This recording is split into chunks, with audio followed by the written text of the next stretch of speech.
Halo semua, welcome back with me Arhi di channelnya Arhi Hutahayan. Jadi ya guys ya, kita akan belajar bahasa Indonesia. So, gak usah berlama-lama lagi, kita langsung masuk ke dalam soalnya. Nah, ini dia soalnya. Yang pertama, bacalah paragraf berikut dengan saksama. Pengelola tempat wisata Curug Bersih memperkirakan ada sekitar 15.000 pengunjung yang mendatangi tempat wisata ini pada masa liburan anak sekolah tahun ini. Perkiraan ini dianggap tidak berlebihan karena membludaknya jumlah pengunjung yang datang pada musim liburan tahun lalu. Untuk menambah daya tarik pengunjung, pengelola akan menyiapkan beberapa macam hiburan seperti pentas musik, tunjukan seni lainnya. Gagasan utamanya, kalau pentas musik di tempat wisata kan nggak mungkin ya, nggak mungkin. Dikarenakan kenapa nggak mungkin? Karena dia gagasan utamanya gini. Nih, gagasan utama adalah pokok pikiran atau utama yang berada dalam suatu paragraf ya. Nih, jadi apa yang dimaksud dengan gagasan utama? Ini pokok pikiran atau utama yang berada dalam suatu paragraf. So, jadi ini jawabannya adalah, bentar, pas warna merah aja dah. Nah, gini aja. Jadi jawabannya adalah yang C. Karena dia bilang di sini pengelola tempat wisata Curug Bersih memperkirakan ada sekitar 15.000 pengunjung yang mendatangi tempat wisata ini pada masa liburan anak sekolah tahun ini. Perkiraan ini dianggap tidak berlebihan karena membludaknya jumlah pengunjung yang datang pada musim liburan. Kalau dia membludaknya, nggak juga. Kan karena membludaknya jumlah pengunjung di tempat wisata ini kan nggak mungkin. Ya perkiraan lah.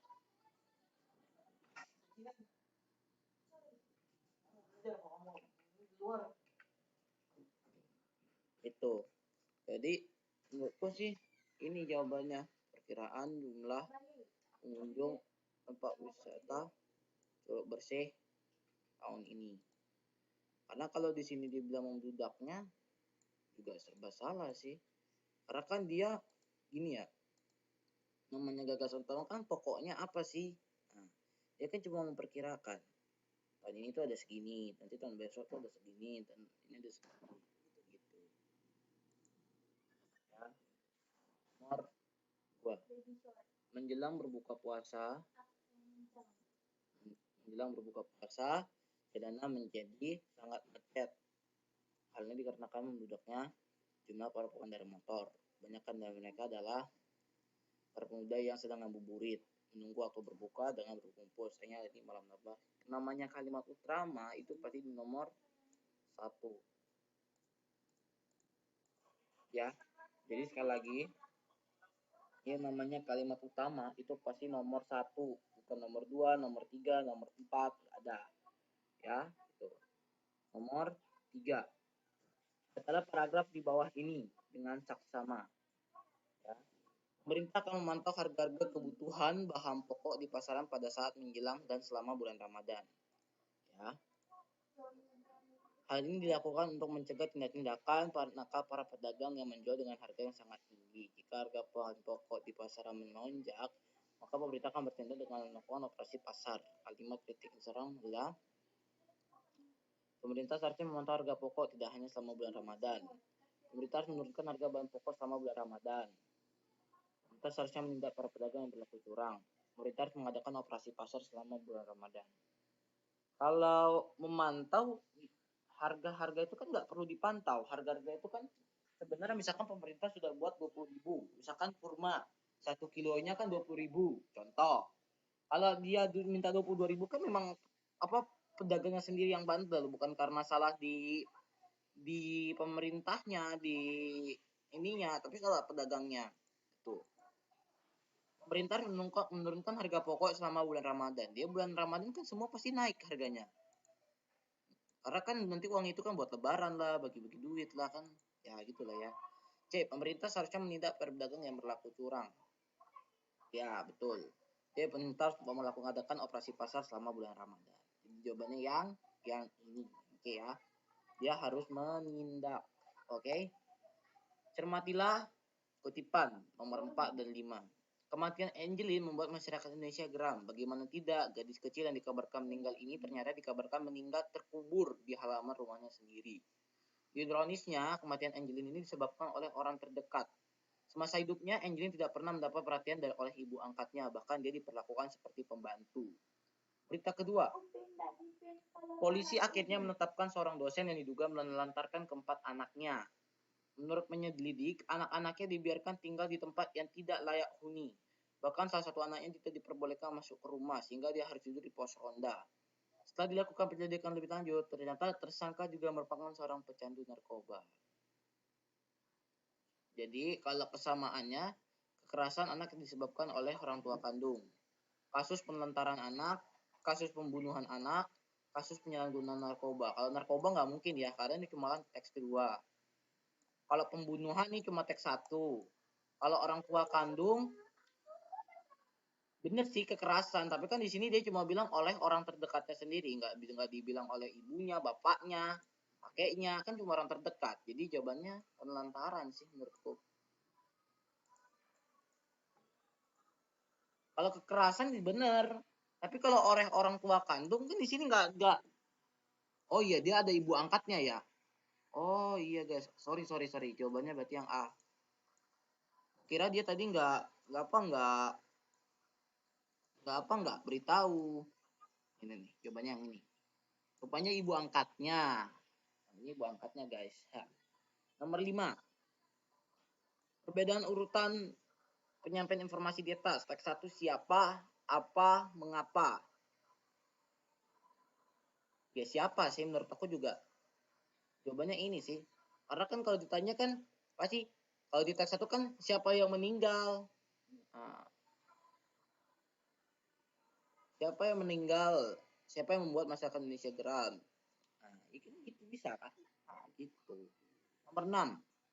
Kebocoran pembangkit listrik di Jepang merupakan kecelakaan nuklir yang terparah di muka bumi. Musibah ini menyebabkan 10.000 jiwa terpapar oleh radiasi nuklir yang sangat berbahaya.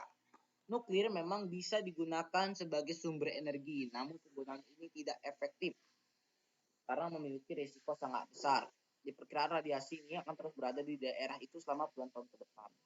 Yang merupakan fakta. Fakta itu adalah kejadian yang nyata atau real yang sudah terjadi, ya, yang sudah terjadi, ya, atau yang sudah terjadi, itu fakta. Atau yang sudah kalian pernah lihat, kalian omongkan lagi, itu namanya adalah fakta, ya, fakta. Jadi kalau fakta menurutku, ya, jawabannya adalah yang B, 2 dan 3.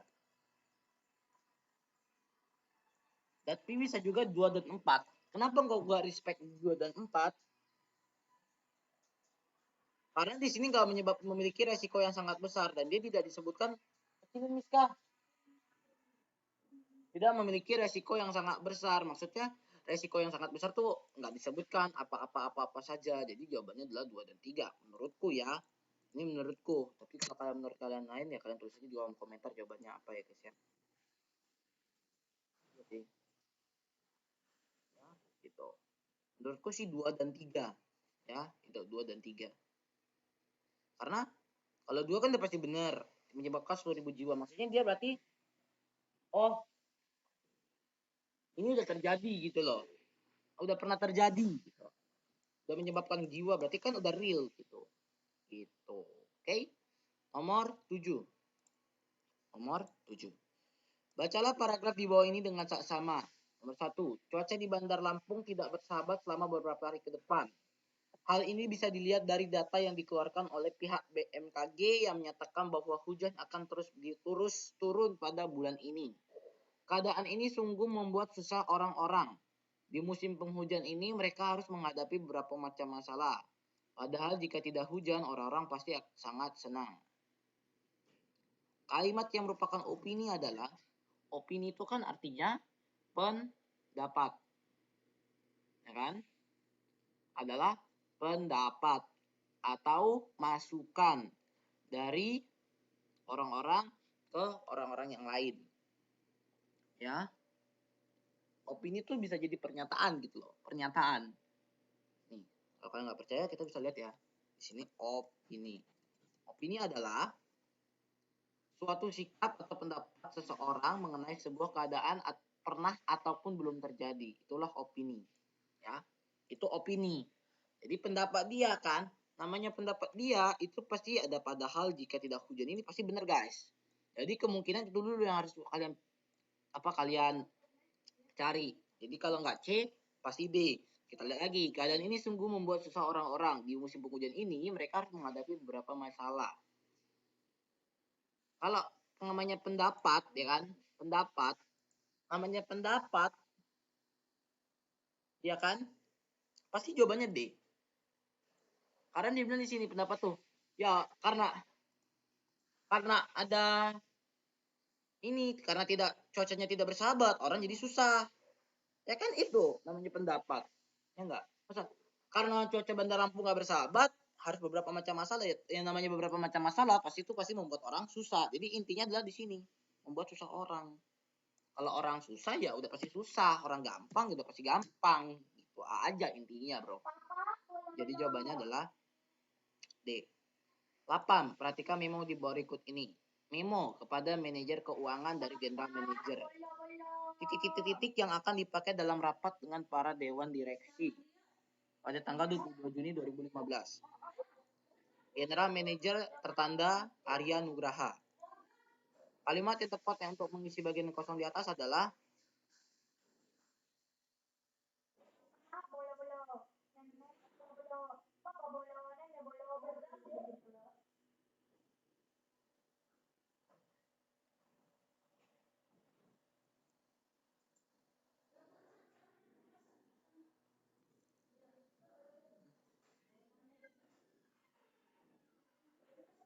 kalau menurut aku ya, ini sih kalau nggak B, D.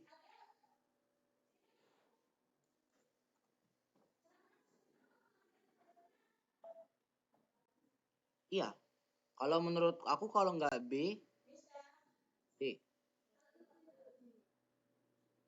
Tapi karena disebut di sini karena rapat dengan dewan direksi, so jawabannya adalah D.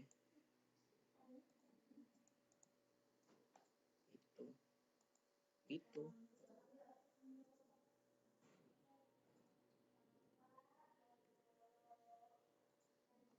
Nomor 9.